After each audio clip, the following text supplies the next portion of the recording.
आज मैं इस मंच से कहना चाहता हूं, मोदी जी भी बैठे हुए हैं, अपने आप को मोदी जी कह रहे हैं, ये हैं अरविंद केजरीवाल जी बैठे हैं, मेरे से स्टाम्प पेपर पे लिखवा के रख लीजिए लोग। 1 साल के बाद आपकी गाड़ियों का सर्विसिंग कॉस्ट 1.5 गुना नहीं हो गया ना, तो मैं वीडियो बनाना छोड़ दूंगा। और बाकी मोदी जी, वो गड़बड़ी जी जो है ना, उनको गड़बड़ी जी जो है ना, उनको दुबई भेज दीजिए, दुबई का शेख बुला रहे हैं।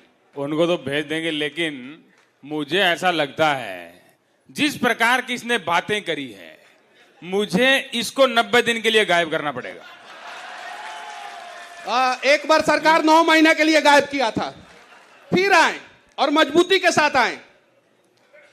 तो 9 महीने में भी आपको लोग नहीं भूले हैं ना? नहीं भूले। इसीलिए मुझे लगता है कि आपको तो फिर 9 साल के लिए गायब करना पड़ेगा, क्योंकि 2047 में यही रोड़ा बना हुआ है। अब बगल वाले इनका भी कर रहे हैं जी, इनसे पूछिए, इनका भी किया है। अरविंद केजरीवाल जी के बगल में जो मोदी जी बैठे हुए हैं, उनको भी मैं धन्यवाद देना चाहता हूं। और मैं इसलिए भी अरविंद केजरीवाल जी को धन्यवाद देना चाहता हूं क्योंकि कम से कम इस देश की 30 करोड़ गाड़ियां जिसके पास जुबान नहीं है, जो बोल नहीं सकती है, उस गाड़ियों का आवाज तो कम से कम ये सुने। इसके लिए कम से कम आप लोग ताली बजाइए। और इस देश में पक्ष और विपक्ष की राजनीति सिर्फ और सिर्फ चुनाव के समय होना चाहिए, चुनाव के बाद पक्ष और विपक्ष की राजनीति नहीं होना चाहिए, सिर्फ और सिर्फ जनता के हित की बात होनी चाहिए। और जनता के गाड़ियों की बात करने वाला कोई तो व्यक्ति यहां पे बैठा हुआ है, कोई तो जनता की गाड़ियों के बारे में सुन रहा है। मैंने अपनी गाड़ी फरवरी महीना में लिया था, इनोवा का हाई क्रॉस गाड़ी है, हाइब्रिड गाड़ी है, दुनिया का सबसे रिलायबल कंपनी टोयोटा और उसका सबसे हाईटेक टेक्नोलॉजी, हाइब्रिड टेक्नोलॉजी। मैंने गाड़ी लिया, मैं गाड़ी एजेंसी में ले जाके दिया, 10,000 किलोमीटर चलाने के बाद 2,000 किलोमीटर और चलाया, 10,000 किलोमीटर वाला सर्विसिंग कराने के बाद 12,000 किलोमीटर पे गाड़ी पिकअप लेना बंद कर दिया।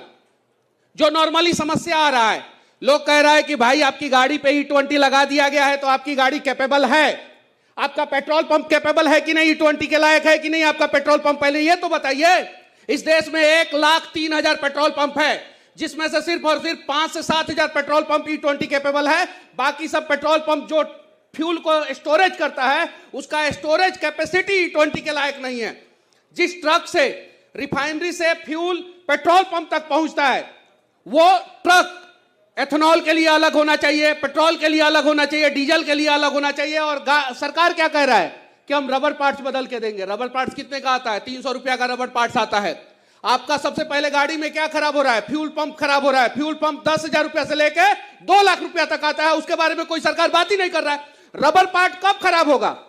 पहले तो फ्यूल पंप खराब होगा ना। फ्यूल कहां से जाता है? टंकी से जाता है।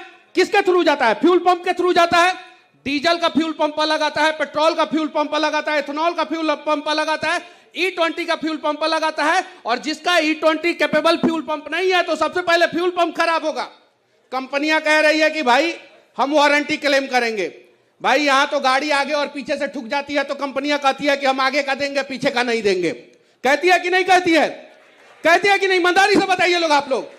जब गाड़ी 2 साइड से ठुक जाता है तो कहता है कि एक गेट देंगे, दूसरा गेट नहीं देंगे। और देखिए कमाल की बात यह है कि मेरी गाड़ी 12,000 किलोमीटर पे खराब हुई और सर्विस सेंटर ने 7,960 रुपया का बिल बनाया। कितना? 60,960 रुपया। देखिए कितना बड़ा स्कैम है। इस चीज को समझिए आप लोग। सरकार को पैसा चाहिए, पैसा कौन देगा? जनता देगा। आप लोग बैठे हुए हैं ना पैसा देने के लिए, वोट भी दीजिएगा, पैसा भी दीजिएगा। कैसे? 7,900 रुपया किसके खाते में गया? सर्विस सेंटर के खाते में। उसके बाद से मेरा बिहार सरकार कहा कि 9% तुम दो, स्टेट जीएसटी दो, होता है ना स्टेट जीएसटी, तो 9% मैं बिहार सरकार को दिया स्टेट जीएसटी। 716 रुपया मैं बिहार गवर्नमेंट को दे दिया। फिर केंद्र सरकार में मोदी जी कहे कि भारत माता की जय बोलते हो, देश के विकास के लिए 9% तुम दो। एक तो मेरी गाड़ी खराब हुई, 12,000 किलोमीटर चलाने के बाद गाड़ी खराब हो गई। उसके बाद से मैं सर्विस सेंटर को दिया 7,900 रुपया। स्टेट गवर्नमेंट बोला कि 9% तुम दो, सेंट्रल गवर्नमेंट बोला 9% तुम दो। आम आदमी को गन्ना का रस बना के रख दिया है सब, जब मन किया तब पेर दे रहा है सब। जब मन किया तब पैर दे रहा है। और जो आम आदमी बोल रहा है उसको बोल रहा है कि भाई नितिन गडकरी जी बोल रहे हैं क्या कि हमारे पास आइए कंप्लेन करने। और जब हम गाड़ी लेके जा रहे हैं तो यहाँ के पुलिस वाले बोल रहे हैं कि भाई पहले तो तुम जेल में जाओ। अब हम लोग जाए तो जाए कहां जाए, मतलब हम लोग कहां जाए। नितिन गडकरी जी, मेरा टोयोटा इनोवा हाई क्रॉस है, मेरे पास टोयोटा की 4 गाड़ी है, फॉर्च्यूनर है, इनोवा हाई क्रॉस है, हाई राइडर 2 है, और मैं जितना पेट्रोल गाड़ियां है मैं देने के लिए तैयार हूं। 6% एवरेज ARAI कह रहा है कि 6% एवरेज डाउन होता है। भाई रियल वर्ल्ड में कम से कम 10% एवरेज डाउन हो रहा है, मिनिमम 10% एवरेज डाउन हो रहा है। जब आप E10 से E20 पे स्विच हो रहे हैं, 10% इथेनॉल मिला रहे हैं, 10% एवरेज डाउन हो जा रहा है, तो पेट्रोल का इंपोर्ट ड्यूटी कहां से बचेगा? ये बताइए ना। आप लॉजिकली बातें नहीं कर रहे हैं। जब E10 से E20 पे स्विच कर रहे हैं, 10% यहां पे इथेनॉल मिला रहा है, 10% एवरेज डाउन हो गया, तो आपका इंपोर्ट ड्यूटी नहीं बचा।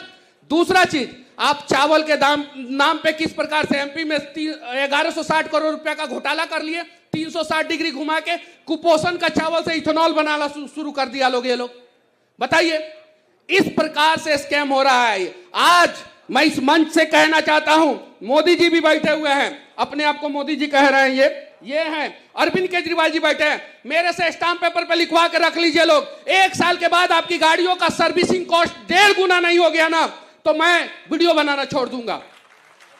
आपकी गाड़ियों का सर्विसिंग कॉस्ट 1.5 गुना होने वाला है, और 2 साल बाद आपकी बातों को कोई नहीं सुनेगा, क्योंकि इस देश की जनता मुद्दा को 90 दिन के बाद भूल जाती है। कितना दिन के बाद? 90 दिन के बाद भूल जाती है, और 90 दिन के बाद किसी को याद भी नहीं रहेगा। आप लोग जितने लोग बैठे हुए हैं, आप लोग बताइए कि 2 साल पहले इस देश में इसी महीना में कौन सा ट्रेंडिंग मुद्दा था जनता के हित में? किसी को याद है? 1 साल पहले कौन सा मुद्दा था? 6 महीने पहले कौन सा मुद्दा था? और ये जो अभी जंतर मंतर पे प्रोटेस्ट हुआ है, एथेनॉल वाला मुद्दा ये है, इसके पहले कौन सा मुद्दा देश में ट्रेंड कर रहा था? आप लोगों को पता है? याद भी है? 6 महीना बाद आप लोगों को यह भी नहीं याद रहेगा। 6 महीना बाद आप लोगों को यह भी नहीं याद रहेगा, यकीन मानिए।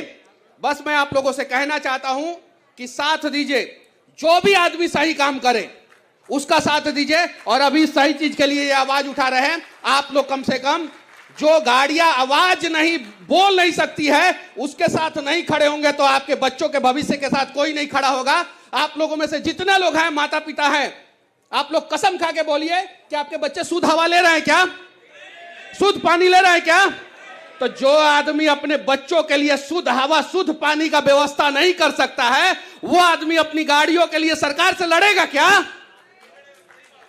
लड़ेगा क्या? और ये लड़ाई सिर्फ और सिर्फ आपकी गाड़ी के लिए नहीं है, ये लड़ाई आपके बच्चों के भविष्य के लिए है। शुरुआत आपकी गाड़ी से हो रही है, क्योंकि एक आम आदमी मिडिल क्लास फैमिली जो है वो सबसे ज्यादा परिवार में नई गाड़ी को प्यार देता है। तो जब आप अपनी गाड़ी के लिए लड़ लीजिएगा तो आप अपने बच्चों के भविष्य के लिए भी लड़ लीजिएगा। तो शुरुआत यहीं से किया जाए, तो साथ दीजिए लोग, आप लोग। और बाकी मोदी जी, वो गड़बड़ी जी जो है ना, उनको गड़बड़ी जी जो है ना, उनको दुबई भेज दीजिए। दुबई का शेख बुला रहे हैं, उनको तो भेज देंगे, लेकिन मुझे ऐसा लगता है जिस प्रकार की इसने बातें करी है, मुझे इसको 90 दिन के लिए गायब करना पड़ेगा। एक बार सरकार 9 महीने के लिए गायब किया था, फिर आए और मजबूती के साथ आए। तो 9 महीने में भी आपको लोग नहीं भूले हैं ना? नहीं भूले। इसीलिए मुझे लगता है कि आपको तो फिर 9 साल के लिए गायब करना पड़ेगा, क्योंकि 2047 में यही रोड़ा बना हुआ है। अब बगल वाले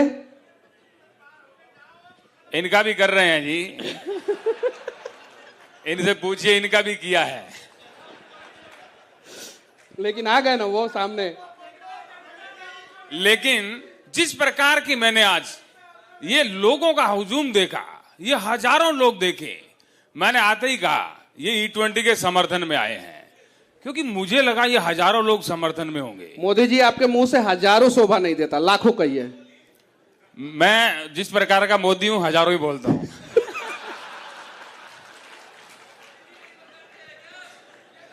मैं 54 इंच वाली छाती का हूं। चलिए ठीक है, जय हिंद।